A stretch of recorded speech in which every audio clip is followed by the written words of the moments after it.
오늘 하나님의 말씀은 시편 23편 1절 말씀입니다. 제가 말씀 봉독하겠습니다. 여호와는 나의 목자이시니 내게 부족함이 없으리로다. 저는 오늘 말씀을 읽고 묵상하고 준비하는 과정에서 어쩌면 이 말씀이 우리 인생 가운데 가장 많이 들은 성경 구절이 아닐까라는 생각을 하게 되었습니다. 어머니가 새벽 기도 때마다 읊조리던 말씀, 힘들 때 벽에 붙여 놓았던 말씀, 장례식장에서도 병원에서도 들었던 말씀, 여호와는 나의 목자이시니 내게 부족함이 없으리로다. 그런데 오늘 저는 이 말씀을 준비하면서 이런 생각이 들었습니다. 우리가 이 말씀을 너무 자주 듣다 보니까 이 말씀에 담겨져 있는 진정한 의미를 놓치고 있는 것은 아닌가. 사랑하는 성도 여러분, 오늘 이 시간 저는 여러분과 함께 오늘 본문 시편 23편 1절 말씀, 이 짧은 한 구절에 담겨 있는 다윗의 고백을 다시 살펴보고자 합니다. 왜냐하면 이 짧은 문장 안에는 다윗의 인생 역경이 담겨져 있기 때문입니다. 그리고 어쩌면 우리가 평생 찾아 헤매던 답이 오늘 말씀에 담겨져 있을지도 모릅니다. 이 다윗의 고백이 여러분의 오늘 하루를, 어쩌면 우리 인생을 새롭게 시작하는 그러한 도움을 줄 수 있는 중요한 말씀이 될 줄 믿습니다. 이제 시편 23편 1절 말씀 앞부분을 제가 다시 읽도록 하겠습니다. 여호와는 나의 목자이시니, 영어로는 The Lord is my shepherd. 스크린을 보시면 이 말씀을 읽는 가운데 여러분들 마음 가운데 멈추는 곳이 있을 것입니다. 우리는 이 말씀을 읽을 때마다 하나님은 나의 목자 되시는구나, 하나님께서 우리를 푸른 초장과 잔잔한 물가로 인도하시는구나 라고 하는 아름다운 이미지를 우리 마음 가운데 떠올리게 됩니다. 그런데 여러분, 오늘 이 말씀을 읽는 가운데 정말 붙잡아야 할 단어는 영어로 보게 되면 Lord 그리고 Shepherd를 연결하고 있는 is라고 하는 현재 동사가 담겨져 있습니다. 이 말씀 가운데 is라고 하는 현재 동사는 단순한 문법이 아니라 이 시편을 고백했던 다윗이 살았던 그 시대에 하나님을 만났던 다윗이 고백했던 하나님은 나의 목자이시니 라고 했던 그 고백이 수천 년이 지난, 그리고 이스라엘을 떠나 이곳 미국 땅에서 예배를 드리는 우리의 마음 가운데에서도 하나님은 나의 목자이시니 라고 하는 그 고백이 오늘 말씀에 하나님은 어떠한 분이신가가 담겨져 있는 그 단어가 바로 is라고 하는 현재형 동사라고 하는 것입니다. 그런데 오늘 본문 말씀을 준비하면서 깨닫게 되는 다윗이 강조하고 있는 목자의 모습으로 나타나신 하나님의 그러한 이미지도 중요하지만 이 문장의 가장 첫 단어가 Lord라고 하는 것입니다. 우리는 말씀을 읽을 때마다 이 부분을 지나칠 때가 많이 있습니다. 하지만 이 말씀 가운데 특별하게 LORD를 대문자로 썼던 그 이유가 무엇이었는가? 사실 히브리어 원문을 보게 되면 Lord라고 하는 단어가 없습니다. 그 자리에 하나님의 고유한 이름 야훼라고 하는 단어가 기록이 되어 있습니다. 그렇다면 영어 성경에서 야훼 대신 왜 Lord라고 하는 단어로 번역하게 된 이유가 무엇이었는가? 그 이유는 이스라엘 사람들의 전통 가운데 야훼라고 하는 하나님의 이름이 너무나도 거룩했기 때문에 감히 우리의 입을 통해서 하나님의 이름을 밖으로 소리내어 읽지 못했기 때문에 이스라엘 사람들은 그냥 그 부분을 넘어가거나 아니면 아도나이라고 하는 단어로 불렀다고 합니다. 아도나이는 히브리어로 나의 주님, 나의 인생의 주관자 되신 하나님을 아도나이라고 부르고 있습니다. 쉽게 말하면 성경에는 야훼라고 쓰여 있지만 실제로 읽을 때는 아도나이, 나의 주인 되신 하나님이라고 이스라엘 백성들은 불렀다고 하는 것입니다. 그래서 영어로 번역할 때 이스라엘 전통을 따라서 야훼가 나오는 자리에 아도나이, 다시 말해서 Lord라고 하는 대문자로 표기를 하게 된 것입니다. 그렇기 때문에 우리가 영어 성경에서 Lord라고 하는 이 단어는 단순한 이름이나 호칭이 아니라 삶의 주인이 누구인가를 고백하는 그러한 단어임을 우리는 읽을 때마다 다시 한번 우리 마음 가운데 새겨야 합니다. 그리고 또 중요한 것은 성경이 기록된 고대 근동 사회에서는 주인과 종의 관계가 계약으로 이루어져 있는데, 당시의 종이 내가 당신의 종입니다, 당신은 나의 주인입니다 라고 고백하는 순간 법적인 효력이 발생한다고 합니다. 다시 말해서 다윗은 하나님을 나의 주인으로 고백하는 순간 자신의 인생을 하나님께 맡기겠다고 하는 결단을 오늘 말씀 가운데 하고 있는 것입니다. 그래서 다윗이 주 여호와 하나님은 나의 목자이시니라고 고백했을 때 그는 단지 아름다운 시를 자신의 마음으로 표현한 것이 아니라, 단순한 감정을 표현한 것이 아니라 자기 인생의 방향을 하나님께 바친다고 하는 결단이 오늘 말씀에 담겨져 있습니다. 다윗은 지금 천지를 창조하신 하나님 아버지께서 그분이 내 삶의 주인이 되신다고 지금 고백하고 있는 것입니다. 그리고 이어지는 고백이 무엇입니까? 시편 23편 1절 후반부를 보게 되면 다윗은 이 고백에 이어서 내게 부족함이 없다, 내게 부족함이 없으리로다 라고 고백을 하고 있습니다. 하지만 많은 분들이 이 구절을 이렇게 이해할 때가 있습니다. 왜 다윗은 부족함이 없다라고 고백했을까라고 생각하기보다 그 상황을 무시하고 그냥 하나님을 믿게 되면 모든 부족함이 없을 것이다 라고 생각하고 이 말씀만 붙들고 기도하는 모습을 우리는 바라보게 됩니다. 많은 이들이 하나님 부족함이 없게 해주세요, 집도 주시고 건강도 주시고 자녀 문제가 없이 우리가 이민 생활을 할 수 있도록 인도해 달라고 기도합니다. 물론 하나님께서는 우리의 간절한 모습을 보시고 우리의 마음을 보시고 기도에 응답을 해주십니다. 하지만 다윗이 지금 고백하고 있는 내게 부족함이 없다라고 하는 것은 히브리어 원문을 보게 되면 내게 부족함이 있는 부분을 채워달라고 하는 간청이 아니라 나는 부족함이 없구나 하는 단식도 아닙니다. 이 문장은 이미 나에게 부족함이 없다라고 선언하는 그러한 모습에 가깝습니다. 다윗이 이 시편을 쓸 때 그가 처한 현실이 어떠했는지 여러분도 잘 알고 있습니다. 그는 완벽하고 부족한 상태에 이 고백을 한 것이 아니었습니다. 그는 사울 왕에게 쫓겨서 광야를 헤매고 있었습니다. 그리고 사랑하는 아들 압살롬에게 배신을 당했습니다. 그리고 전쟁을 치렀던 그의 모습 떠올려 보시기를 원합니다. 우리가 상상할 수 없는 그런 아픔을 겪었던 다윗이 왜 내게 부족함이 없으리로라 라고 고백을 했을까? 이것이 과연 가능했을까? 다윗이 지금 부족함이 없다라고 고백할 수 있었던 것은 그가 부족함이 없는 형편이었기 때문이 아니라 부족함이 없으신 하나님 아래 살기로 결정했기 때문이라고 하는 것입니다.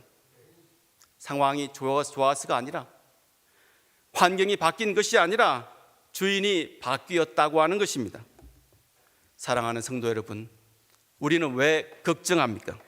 우리가 걱정하는 이유는 하나님이 책임을 지는 인생을 사는 것이 아니라 이 세상 모든 일을 내가 다 책임을 지고 살아가야 하기 때문에, 내가 해결해야 하기 때문에, 내가 통제해야 하기 때문에 불안해할 수밖에 없는 그러한 모습을 우리 마음 가운데 바라보게 됩니다. 사랑하는 성도 여러분, 지난 한 주간을 돌이켜 보십시오. 여러분은 얼마나 많은 시간을 하나님과 나누었습니까? 하루를 시작할 때 그 시간을 하나님께 맡기셨습니까? 바쁜 일정 가운데도 하나님을 찾아보셨습니까? 중요한 결정을 앞두고 하나님께 상의 드리셨습니까? 로마서 12장 1절 말씀은 이렇게 말하고 있습니다. 다 같이 읽겠습니다. 시작. 너희 몸을 하나님이 기뻐하시는 거룩한 산 제물로 드리라. 이는 너희가 드릴 영적 예배니라. 여기서 산 제물이라고 하는 단어가 있습니다. 이 단어가 중요한 이유는 우리가 살아있기 때문입니다. 산 제사로 드리라고 사도 바울이 말한 이유는 살아있다고 하는 것이 우리가 움직인다고 하는 뜻입니다. 그래서 움직이니까 갈등이 생길 수밖에 없습니다. 정직하게 살아야 하는데 그렇게 살다 보면 손해볼 것 같은 마음이 듭니다. 용서해야 하는데 마음에서는 아직까지 용서할 수 있는 마음의 준비가 되지 않았습니다. 기도해야 하는데 사업 때문에, 일정 때문에 바빠서 기도할 시간이 없습니다. 그래서 마음 안에서는 해야 할 것과 하고 싶은 것이 부딪힐 수밖에 없는 우리의 인생을 하나님 앞에 바라보게 됩니다. 그런데 중요한 것은 이 갈등이 나쁜 것이 아니라 오히려 아직 우리가 살아 있다고 하는 증거라고 하는 것입니다. 그리고 지금 하나님께 드려지고 있는 우리의 모습이 우리 마음 가운데 하나님 앞에 드러나게 된다고 하는 것입니다. 왜냐하면 죽은 재물은, 우리가 죽었다면, 우리가 하나님을 모른다고 하면 고민조차 하지 않기 때문입니다. 아무 반응이 없습니다. 사랑하는 성도 여러분, 오늘 다윗의 고백이, 오늘 말씀을 읽는 우리에게 던지는 질문은 과연 내 삶이, 우리의 삶이 하나님이 기뻐하시는 산 제물로 드려지고 있는가? 나는 지금도 함께 하시는 하나님을 두렵고 떨리는 마음으로 만나고 있는가? 그리고 기쁜 마음으로 하나님을 섬기고 있는가라고 질문을 해보아야 합니다. 은퇴를 앞둔 한 수도 원장이 후임자를 찾고 있었다고 합니다. 최종 결정을 앞둔 원장은 두 사람에게 과제를 주었는데 닭 한 마리씩 주고 아무도 없는 곳에 가서 잡아오라고 했습니다. 이 말을 들은 한 수도사는 아무도 없는 곳이 어디일까 생각하다가 고민하다가 사람이 눈이 띄지 않는 깊은 산속으로 들어갔습니다. 그리고 혹시 사람이 볼까봐 몰래 급하게 닭을 잡아 가지고 왔습니다. 그런데 다른 한 수도사는 저녁이 되어도 돌아오지 않는 것이었습니다. 한참 시간이 지난 이후에 닭을 그대로 안고 지친 모습으로 돌아왔는데 이 모습을 보고 수도 원장은 질문을 하게 되었습니다. 왜 닭을 잡지 못했냐고. 수도사가 대답합니다. 수도원에는 뒷뜰에도 주님이 계시고 뒷산에도 주님이 계시고 깊은 산속에도 주님이 계셨습니다.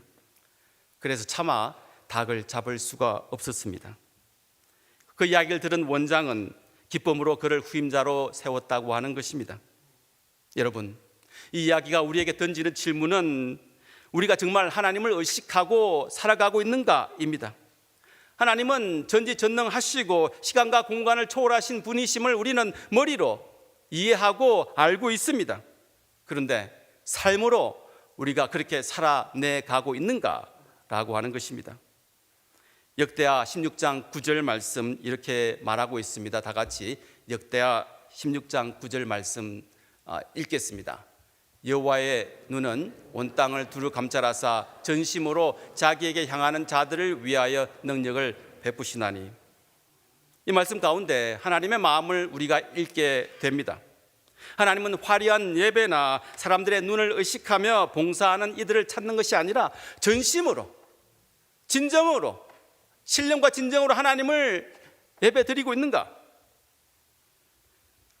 그들을 찾아서 그들에게 능력을 베풀어 주신다고 말씀을 전하고 있습니다.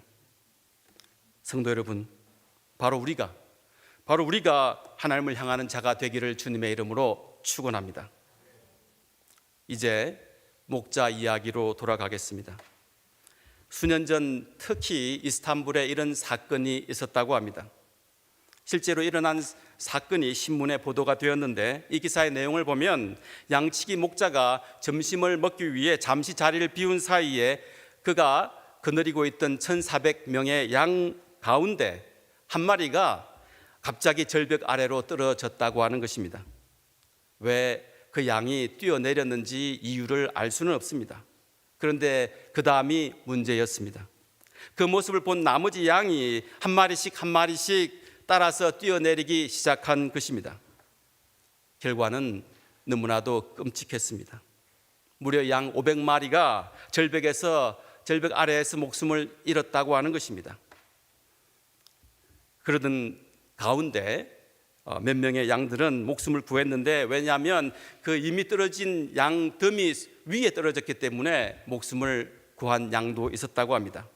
하지만 이 사건을 돌이켜보면 사건의 원인은 단 한 가지라고 하는 것입니다. 목자가 없었기 때문입니다. 목자가 잠시 자리를 비운 사이에 이 처참한 일이 일어났다고 하는 것입니다. 다시 말해서 목자가 없는 양은 자유로운 것이 아니라 방향을 잃을 수밖에 없는 존재라고 하는 것입니다. 그런데 잠깐 이 말씀을 듣는 가운데 우리는 이 양들을 바라보면서 어리석구나라고 말할 수 있습니다. 하지만 우리 인생을 돌이켜보면 우리도 이 양들과 크게 다르지 않다라고 하는 사실을 우리는 알게 됩니다. 우리가 살아가는 이 세상은 어떠합니까? 주변 사람들이 다 하니까, 남들이 모두 그 방향을 향해서 가니까 이유도 묻지 않고 따라갔다가 어느 날 문득 내가 왜 이렇게 살고 있지라고 멈춰 서신 적은 없으십니까? 그것이 바로 목자 없는 삶이라고 오늘 말씀은 전하고 있습니다.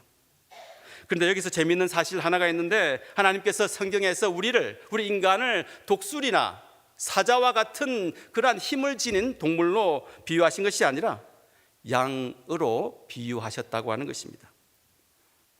여러분은 어떻습니까? 저는 이 말씀을 읽는 가운데 조금 억울했습니다.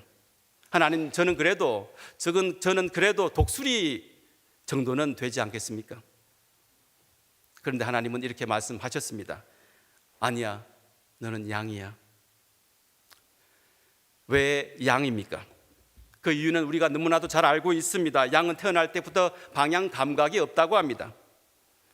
자기 방어 능력도 거의 없습니다. 그래서 혼자 살아남기가 정말 힘든 그러한 동물이 양이라고 하는 것입니다. 하지만 목자와 함께 있을 때면 양들은 가장 안전합니다.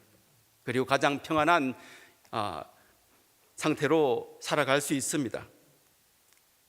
여러분, 하나님께서 우리에게 양이라고 하셨던 그 이유는 우리는 양처럼 혼자서는 안 된다, 목자인 나와 함께 있어야 된다고 오늘 말씀을 통해서 다시 한번 전하고 계십니다.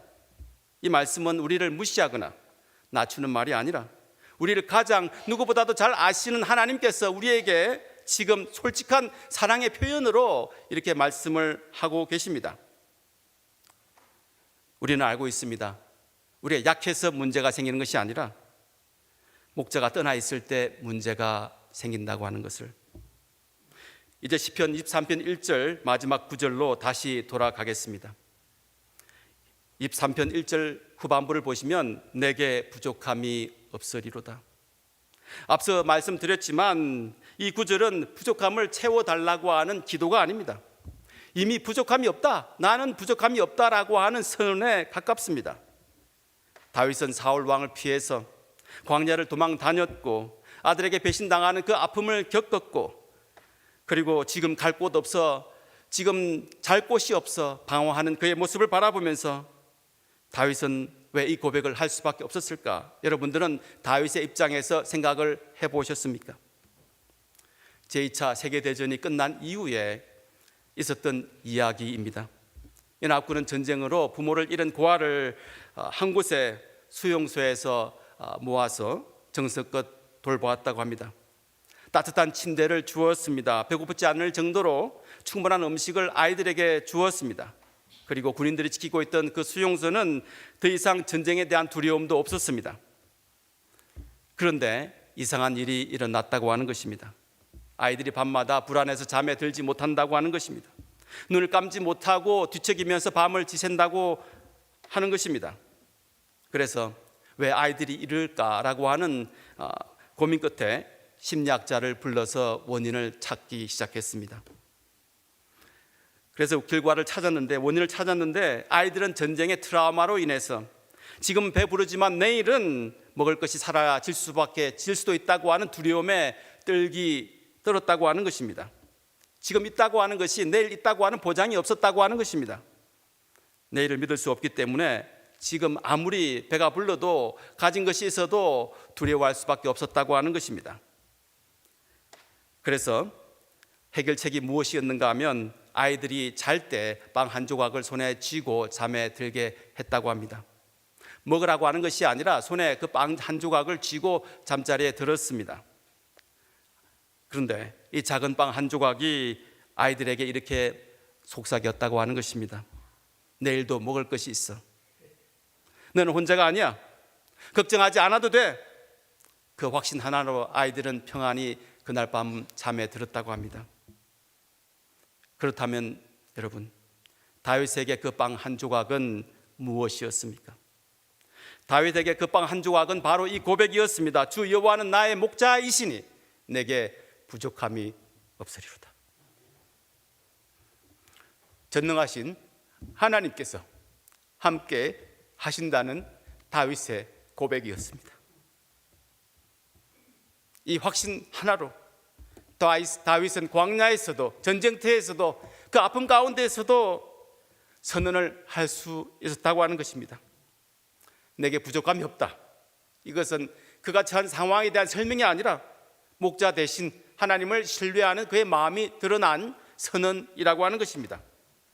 사랑하는 성도 여러분, 하나님이 우리의 목자 되심을 믿으시기를 주님의 이름으로 축원합니다. 이제 오늘 말씀의 가장 중요한 부분으로 넘어가겠습니다. 사랑하는 성도 여러분, 지금 이 시간도 하나님께서는 우리에게 말씀하고 계십니다. 내가 너를 지켜줄 것이다. I will protect you. 내가 너를 채울 것이다. I will provide for you. 내가 너를 인도할 것이다. I will guide for you.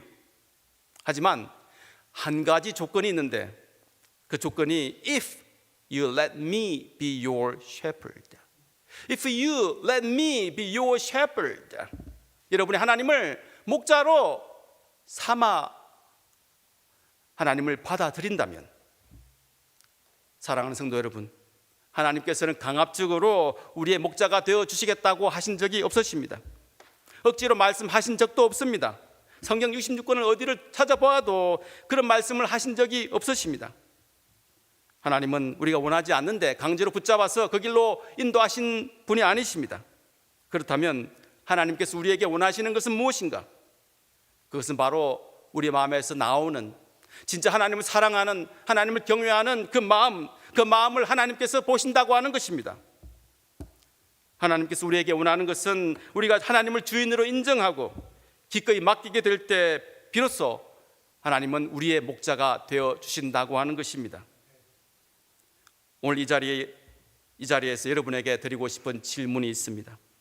지금 여러분을 힘들게 하는 그 무엇이 있습니까?